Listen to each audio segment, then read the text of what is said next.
ఈ ఆఫ్రికాలో పేదవాళ్ళు ఎంత అదృష్టవంతులు అంటే అండి, మన ఇండియాలోని అంబానీ, ఆదాని తినే సేంద్రియ ఆహారం, ఆర్గానిక్ ఫుడ్‌ని వీళ్ళు తింటున్నారు. ఇప్పుడు మీరు చూస్తే గనక ఇది కసావా చెట్టు. దానికి గల కారణం ఇదిగోండి భూమి సారవంతం అనమాట. ఏం చేయక్కర్లేదు. నీళ్ళెయ్యక్కర్లేదు, కెమికల్స్ ఎయ్యక్కర్లేదు, ఎరువులెయ్యక్కర్లేదు, ఏమి ఎయకుండా అలా ఏపుగా ఎదిగేస్తాయి. భూమి సారవంతం. మంచి పట్టుత్వం ఉంది. ఇది కసావా చెట్టు అనమాట. ఈ కసావా చెట్టు ఇది మొక్కజొన్న. చూస్తున్నారు కదా! ఇది మొక్కజొన్న. ఇదిగోండి ఈ కసావా అంటే ఇదిగో దొరికింది. ఇదిగోండి అలా తినేటివే. కరపెండలం దుంపలు అంటారు కదా, మంచి ధాతుపుష్టి కరపెండలం దుంపలు.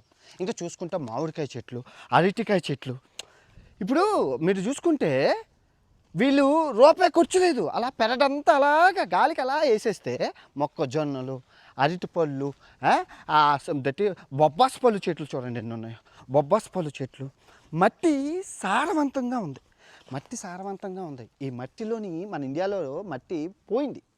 మనం 2024లో వ్యవసాయ లెక్కల ప్రకారం 3 కోట్ల టన్నుల రసాయనాలు మనం వాడామంట. సో మనం ఏదైనా తినాలంటే మనం తినేదంతా కల్తీ అయిపోయింది.